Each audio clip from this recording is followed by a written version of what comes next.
नमस्कार दोस्तों, स्वागत है आपका हमारे चैनल मां शांति भक्ति चैनल पर। आज हम आपको श्रीमद् भगवद गीता अध्याय 2 के श्लोक 64 से 68 तक अर्थ के साथ है।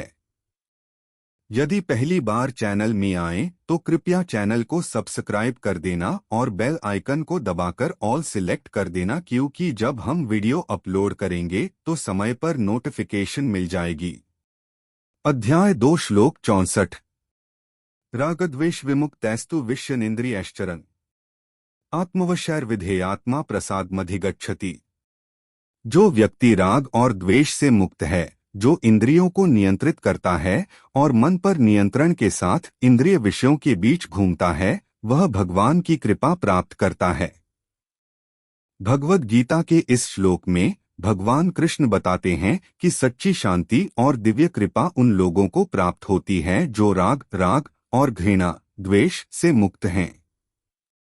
ऐसे व्यक्ति संसार में लगे रहते हैं, इंद्रिय विषयों के साथ बातचीत करते हैं, फिर भी उनकी इंद्रियां नियंत्रित होती हैं और वे आत्मानुशासन द्वारा निर्देशित होते हैं।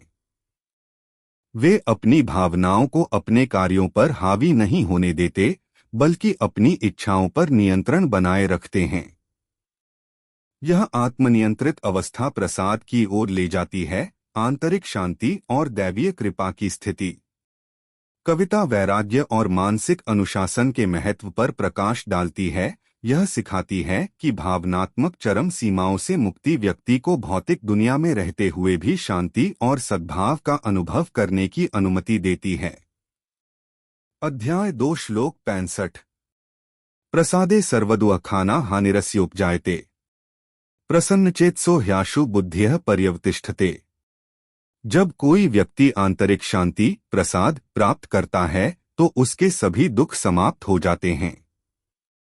शांतचित्त लोगों के लिए बुद्धि शीघ्र ही दृढ़ हो जाती है। भगवद गीता के इस श्लोक में भगवान कृष्ण सिखाते हैं कि आंतरिक शांति प्रसाद से सभी दुखों का अंत होता है। जब मन शांत और अशांति से मुक्त होता है तो व्यक्ति की बुद्धि स्थिर और स्पष्ट हो जाती है। शांति की यह स्थिति वैराग्य, आत्मनियंत्रण और इच्छाओं से मुक्ति के माध्यम से प्राप्त की जाती है। सही निर्णय लेने और निर्णय लेने के लिए शांत दिमाग आवश्यक है, और जब कोई व्यक्ति आंतरिक स्पष्टता प्राप्त करता है तभी सच्ची समझ सामने आती है।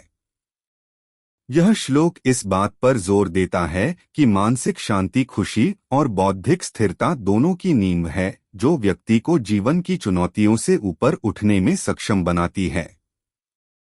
अध्याय 2 श्लोक 66।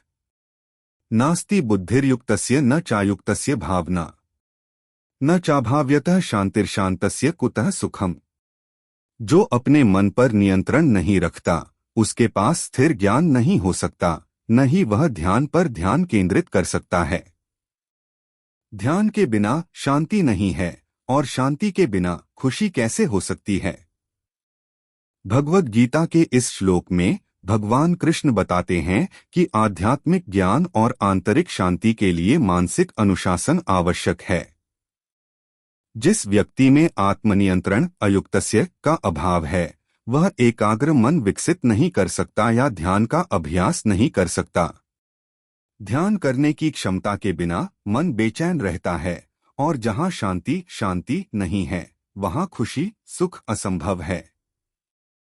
यह श्लोक आत्मनुशासन, शांति और खुशी के बीच अंतर संबंध पर प्रकाश डालता है। यह इस बात पर जोर देता है कि ध्यान और इच्छाओं पर नियंत्रण के माध्यम से प्राप्त शांतिपूर्ण मन ही स्थायी खुशी का अनुभव कर सकता है।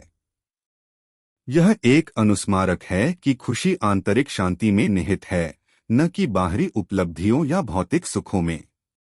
अध्याय 2 श्लोक 67। इंद्रियाणा ही चरता यन्मनोनुविधीयते तदस्य हरति प्रज्ञा वायुर्नावमिवाम्भसि। जो मन भटकती इंद्रियों का अनुसरण करता है, वह व्यक्ति की बुद्धि को छीन लेता है, जैसे हवा पानी में नाव को उड़ा ले जाती है। भगवद गीता के इस श्लोक में भगवान कृष्ण अनियंत्रित मन के खतरों के बारे में बताते हैं।